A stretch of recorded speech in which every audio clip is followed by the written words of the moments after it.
سلام بچه ها، من اومدم یک سری از آموزش آرل کرافت براتون بذارم که در بدراک وقتی خودتون اول بازی میایین بازی کنید ما رو به یه نقطه میاره که کلا تاریکه.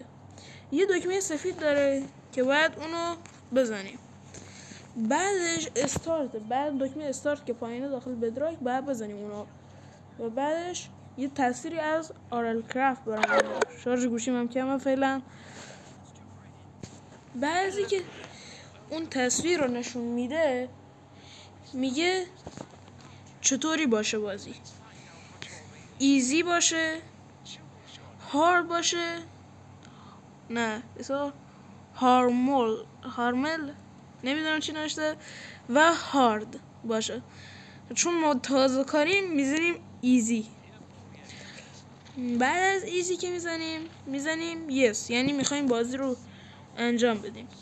بعدش میبرتمون به یه جای دیگه، میگه بشین، میشینیم. بعدش آوردمون کنار یه درخت، میگه برای بعد چطور این درخت رو کنه، بعد یه وسیله گیرمون بیاد. پس ما رو میبره به یه جای دیگه که بیایم از این وسیله هست که از شنا به دست میاریم و از اینا برداریم و بعدش دوباره ما رو به یه جای دیگه میبره.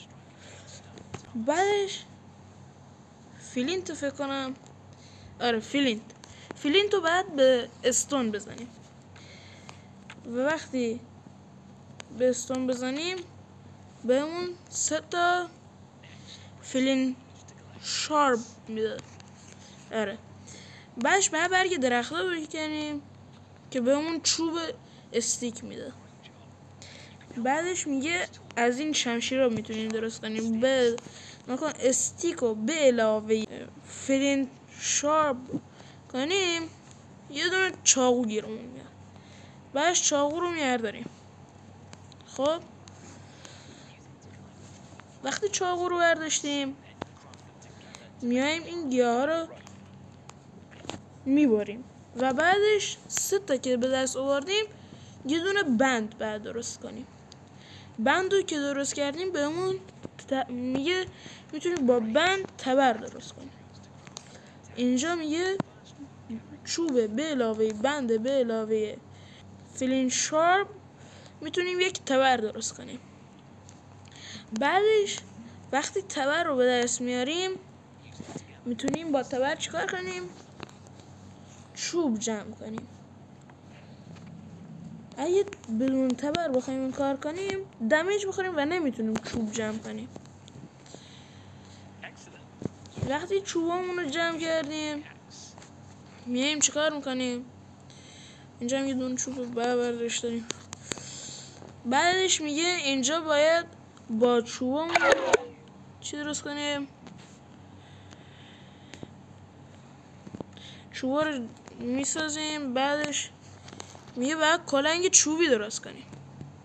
کلنگ چوبی رو که درست کردیم بعدش ما رو به یه جای دیگه میبره که مثلا سنگ جمع کنیم، ولی میبینیم یک افکت که مندی نمیدونم چی میده. ای داریم میبینیم. خب نکشینمون. بعضی که لول به دست آوردیم با این لول باید چیکار کنیم به نظر شما؟ یه چند تا یه چیزایی برامون میدن. لول چی؟ نمیدونم. باید این یکی رو نکنه طوری که خودش نشون داده اینجوری. بعد اینو رو زمین فشار بدیم. بعدش وقتی اینو رو زمین فشار میدیم میتونیم رو این یکی فشار بدیم، یعنی ناکن روش خود شمشیر بگیریم و بعدش ارتقا بدیم اینا رو. آره حالا بسه ببینم نمیدونم چرا نمیشه. خب حالا حساب میکنیم ما این کار رو انجام دادیم، چون ناکنیم وقتی لول رو ما میزنیم رو زمین دیگه حساب کنین این کار ما کردیم. لول رو میزنیم برش رو شمشیر و این چیزایی که خودش گفته، بر اساس دستور عملی که اون بالا میده، یعنی کلنگی و شمشیره، ما باید این لول ها ارتقا بدیم. خب الان کجا داره میبرتمون؟ آها، داخل آرل کرف ما یه دونه بدن داریم که اگه اون آسیب ببینه زرد یا قرمز میشه که باید سعی کنیم آسیب نبینیم. آره، بعدش هم بانداج بهمون میده که یعنی با بانداج میتونیم خودمون درمان کنیم. بعدش هم باید رو تخت ضربه بزنیم که مثلا اگه مردیم جای دیگری اسپان نشیم. بهمون میگه اگه شعله شما اگه قرمز بشه یا خیلی سرد بشه شما دمیج میخورین. بعد سنگ معمولی باشه. این وسط گذاشته اینجا که داره دایر میشه. الان داغ شدم من، بعد برم داخل آب تا خنک بشم. حالا باید صبر بدیم یکم دیگه خنک بشیم. خب حالا خنک شدیم. داغ شد یوی داغ شد.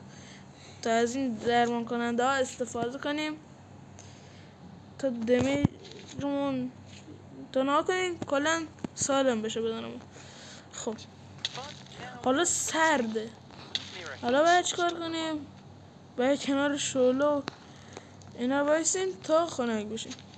از این درمان کننده ها استفاده میکنیم تا بدنمون سالم بشه. خب حالا میگه الان چیکار کنیم؟ آها، مثلا نکنید شما وقتی یه شیپوری که از این دوندونه های 3 تا نقطه‌ای داره، نکنید الان خودش پیامشو میاره این کنار از اینا داره، باید چیکار کنیم؟ بیاریم روی این یکی فشار بدیم، این که داخل دستمون فشار بدیم و بعد شیپور رو بذاریم داخل اینجا. اینطوری دیگه قدرتش مال ما میشه. حالا باید اینجا مثلا ما چی داریم؟ غذا داریم و آب. اگه تشنمون بشه باید آب بخوریم، اگه گرسنمون هم بشه باید غذا بخوریم.